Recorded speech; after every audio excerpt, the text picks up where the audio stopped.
Hey, what's up, y'all? This is Free, coming to you with your 40 Minutes with 40 update. The journey.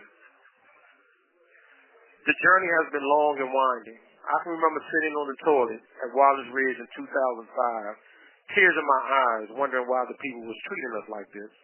I can remember the letters from the kids saying, "I love you, Daddy," them not even knowing that their words was keeping me alive. The mountain seemed so high, and I only had so much hope to help me face it. When then Governor George Allen abolished the roll in 1995, I wondered if he knew the fiasco it would present 30 plus years later, or if those who came to prison 30, 40 years ago possibly thought they'd still be here now. They say the most common excuse to not grant parole is serious nature of the crime. I believe we all can agree that the crime will never change. However, the person most certainly can. I spoke to a man today who told me he had been in prison for 44 years.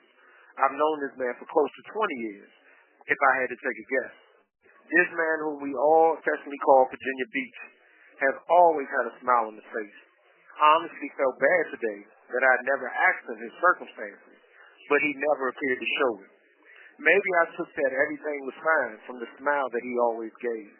Maybe the advocate gene in me was dull or unable to sense such a dire position for Virginia Beach. I do know that I just felt bad after our conversation. The ironic thing is he was still smiling as we parted, as if he was attempting to carouse my brokenness. The truth is I'm tired. I was 21 years old when I made the worst mistake of my life. I was thrust into a lifestyle that I was ill prepared for. My childhood perceptions were skewed from a young age. I held my dad's hand as a 6-year-old as he navigated the drug trade in Washington, D.C. Then I sat on my grandmother's stoop in Baltimore watching my Uncle Poof command his block with drugs going out and bags of money returning. Then in Prince George's County, Maryland, I watched my uncles battle heroin addiction without accomplice or an ounce of willpower. All of this transpired before I was 10 years old. I had made the work of 40 Strong all about the people. I thought I was healing myself. However, I know that you can only heal when you are truly healed. I was only bandaging the scars and covering the wounds. The truth is my pain goes back to my childhood perceptions and how they shape my thoughts and actions. What started as a childhood mischief eventually turned to horrible decisions as a teenager. My mother moved me to Minneapolis at 13 to get me away from D.C., Baltimore, and Peachtree County. I ended up becoming a Southside Minneapolis Levin who only went by the name of Courtney. My friends were Eric McDavid, Armando Lewis, Daniel Johnson, and Ronald Hurst. Why did I not change when I moved to Minneapolis? I wonder, how much does this hurt my mother?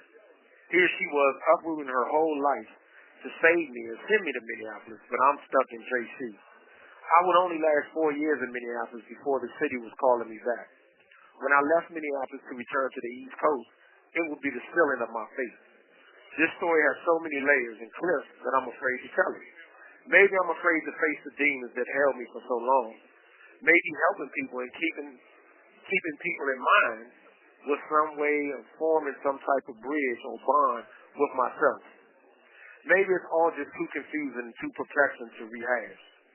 When I wrote Redemption is Never Satisfied, I thought I was healing. However, I found out that I was only healing in certain places.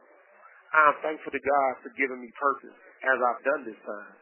My initial focus was making sure my sons would be okay and making sure that my daughters would not become strippers and single mothers.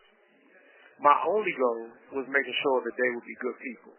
I can firmly say that both my daughters and both my sons are great people. My third child will be getting married in a few months, and I'm very excited for him. My last son, who I hope will get married soon, is a great father and takes care of his family. I can say thank you to God. I believe the last one will be married, and I know that my children are good. So maybe it's not all that bad. Maybe the healing is in the small victories that I once prayed for. Maybe the healing is in the hope for others. Maybe it's in the health of my mom and love for sweets. Maybe the healing is being able to grab my tablet and say all of this to God know who. Maybe the healing is knowing that healing is needed. Stay strong. Free. A moment to recharge. After celebrating our 5-year anniversary on April 6th, we will be taking a moment to breathe. There's been a lot of work and sacrifice by many people over these past 5 years.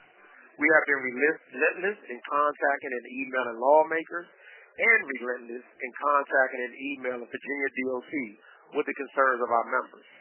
We have been relentless with informing, motivating, and challenging our members to be better. This has been nonstop for 5 years. So this time will be taken to prepare for what's next.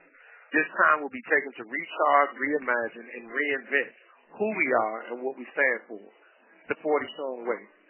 The 40 Strong started with 40 original members, men and women, looking to provide hope to those in VA DOC. We have led with love and kindness. We have never asked for donations or asked for money from families. Every T-shirt, event, email, giveaway, General Assembly Day, and initiative was with sacrifice. With great responsibility comes sacrifice. Thanks to everyone who supported us all these years, and we promise to come back even stronger than ever.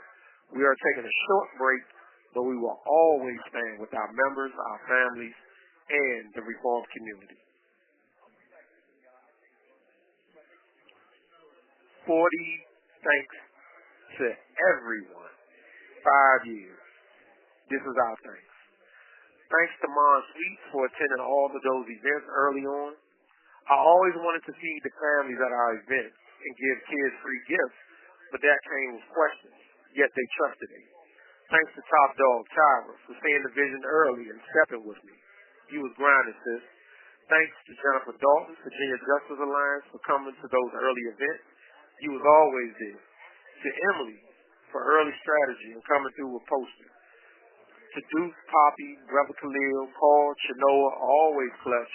Christy, sincere, rest in peace. Sam, Brother Willie, Nasir, Uncle Jeff, Uncle Mo, Zebo, Tony, Marva, Will, Big Mike, Azim Majid, and so many others for helping with events. To Nanette, Malik, Tyra, Kirsten, Tirza, Chris, and Angela for help at different times with daily operations on social media, emails, websites, etc. To the newsletter team for sending out thousands of newsletters a month. You can't imagine the people who stayed up late to make sure that our members got their messages monthly. I thank them so much. Thanks to the partnerships over the years with Push Faith House, ACLU Richmond, To Gain the Years, Freedom Over Everything, OAR Arlington, Inthrive Film Festival, No Left Turns, The Humanization Project, Written for Peace, RIHD, Virginia Justice Alliance, Incarcerated Lives Matter, 2020 Clear Vision Ministries, Virginia Cure, Tug the Unity Group, the Greensville Men, Nottaway Men, Lawrenceville Men, Savannah Women, the Unity Group, Riders Group, College Guild, Richmond Times Dispatch, George Washington University, Southside Community College, Victim Impact, Corey Satas, Virginia Coalition, DC Central Kitchen, and so many more. If I have forgotten the partnerships, please forgive me, but so many great organizations have rolled with us and we have supported them. To all the families who have supported and showed up to our events and General Assembly days, thank you. To the delegates and senators who have always welcomed us into the General Assembly and answered the concerns of our families and friends. A special thanks to my mentors, Pastor Ruth, Ms. Kennedy, Margaret Breslaw, Dr. Jones, and Professor Nikki Giovanni. Rest in peace. It was Nikki Giovanni who gave me hope as a writer.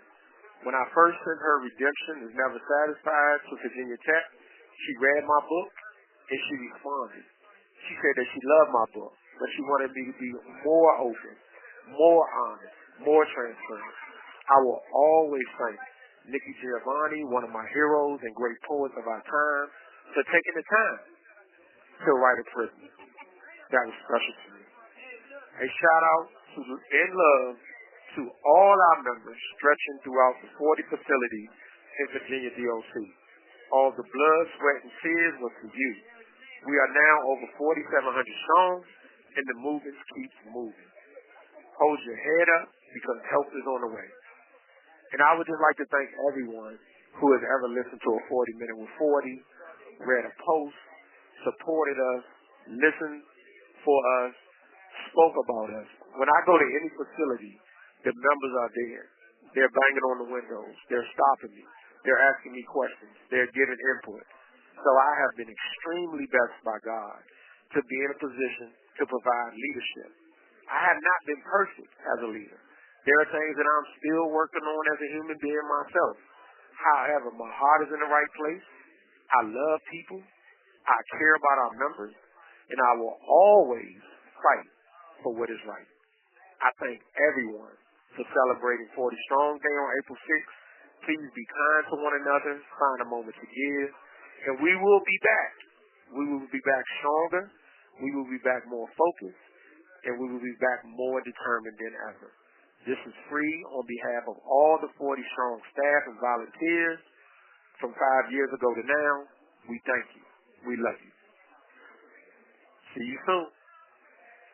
Hey, what's up, y'all? This is free. And even though we're taking a break and a little slight vacation just to kind of recharge, I do have some important information for you. So please listen up. 2027 starts now. If you are interested in criminal and prison reform in Virginia, your path to success for the 2027 General Assembly session starts now. One thing our organization has done is stay consistent from January to January. The next General Assembly in January is only 9 months away. We don't have a lot of time, though. If we blink, it will be here. So, what can you do, you may ask? Well, you can begin contacting your local delegate or senator to ask them to support second chances and reforms. You can also stress that as a taxpayer, you don't want your hard-earned tax-paying dollars to be tied to over-incarceration. You have men and women who have served 20, 30, 40, and even 50 years without any sign of hope. If these people have programs, sought rehabilitation, and pose no threat to society at elderly ages now, why continue to incarcerate them? You can also send thought-provoking and powerful emails to Governor Spanberger, Lieutenant Governor Hashmi, and Attorney General Jones.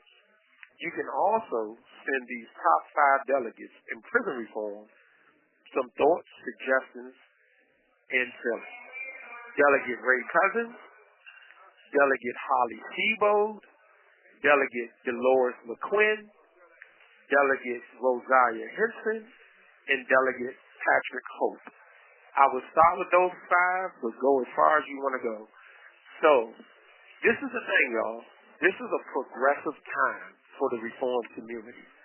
And yes, we can accomplish so much together in unity. But this work starts every day. It's doing something. And then it's challenging your loved one to do something. Go to school, get your GED, take a trade, do anything to positively impact what we're fighting for. I want to thank the whole reform community for stepping with us this year. Thank Governor Spanberger. Much love to her for being willing to take a chance and saying that, no, this is not right. Thank the delegates, the senators who are pushing for change. This is all we have to do together is come together right now and make this happen. 2027 starts right now. Have a wonderful day. My love, and we thank you. The 40 Strong.